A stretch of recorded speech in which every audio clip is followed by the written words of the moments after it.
എന്റെ നൗഷാദൊക്കെ ഞാൻ നിങ്ങളെ എവിടെ എല്ലാം അന്വേഷിച്ചെന്നറിയാമോ? മറ്റേ നിങ്ങൾ മാറ്റ പൈസയും കയറാമോ? യാത് പൈസ നിങ്ങൾക്ക് ഓർമ്മയില്ലേ അന്ന് അവിടെ വെച്ച് ജംഗ്ഷനിൽ വെച്ചിട്ട് താമസിച്ചു? എന്തോന്നാണ് വീട്ടിലെ വലിയ അത്യാവശ്യമാണ് പൈസ വാങ്ങിച്ച് പറഞ്ഞ ഞാൻ എന്ത് പറയാനാ?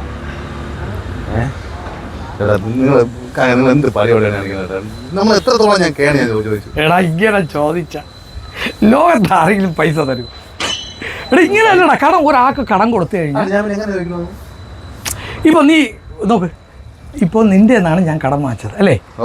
ഇനി നീ എൻ്റെ കടം വാങ്ങിച്ചെന്ന് വിചാരിച്ചോ, അതായത് നിനക്ക് പകരം ഞാൻ നീ ഇവിടെ നില്ല. ഞാൻ പറഞ്ഞില്ല, എടേ ഒരാളെ പൈസ ചോദിച്ചാൽ സ്പോട്ടിൽ തരും. ഞാൻ പറയും പോലെ ചെയ്താ നീ ഇവിടെ നിന്നോ. നീ എത്ര പേർക്ക് പൈസ കൊണ്ട് കൊടുത്തിട്ടുണ്ടോ? നിന്ന ചാരിന്നു പ്രവീണേ, നീയേ അന്ന് മാറ്റ പൈസ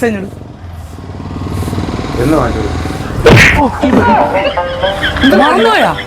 പൈസ വന്ന് ചോദിക്കുന്ന സമയത്തെ നീ മിടുമിടുമിടുമിടുന്നല്ല, ഇങ്ങനല്ലല്ലോ നിന്നത്. എടാ നീ എൻ്റെ വന്ന് കെഞ്ചി കേട്ടിട്ടാണ് ഞാൻ പൈസ തന്നത്.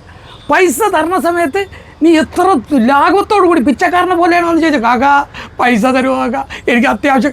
എന്നിട്ട് നീ ഇപ്പൊ എന്താടേ കാണിക്കണത്?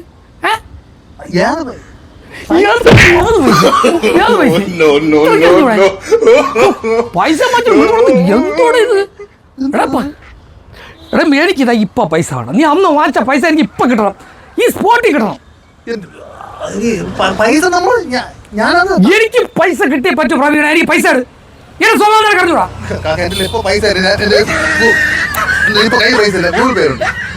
എനിക്ക് പൈസ ഇപ്പൊ കിട്ടണം.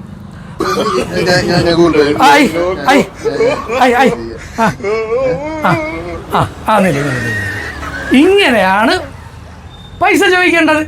എന്നാലേ ആൾക്കാർ പൈസ തരുള്ളൂ. ഇനി ഒരു കാര്യം ചെയ്യാം, നീ പറഞ്ഞോ എന്റെ പൈസ ചോദിക്കണം. പറഞ്ഞ മനസ്സിലായ? പൈസ നീ ഇത് പഠിക്കണ്ടേ ആൾക്കാരെ? പിന്നല്ലാതെ നമ്മൾ എങ്ങനെയായിരുന്നാലും ഈ നീ അതൊന്നും കാര്യമാക്കേണ്ടത്. ഇത് നിനക്കൊരു പാഠമായില്ലേ? നീ ഒരു കാര്യം ചെയ്യ്, ഒന്നുകൂടെ നീ നടന്നു വാ, എന്റെ പൈസ ചോദിച്ചു ഞാൻ പൈസ തരാം. അപ്പൊ ഇതുപോലെ നീ ചൂടാവണ്ടേടാ. നല്ല ഇപ്പൊ നല്ലൊരു അവസരമാണ്. പൈസ എല്ലാം ഉണ്ടേ, പൈസ എല്ലാം ഉണ്ട്.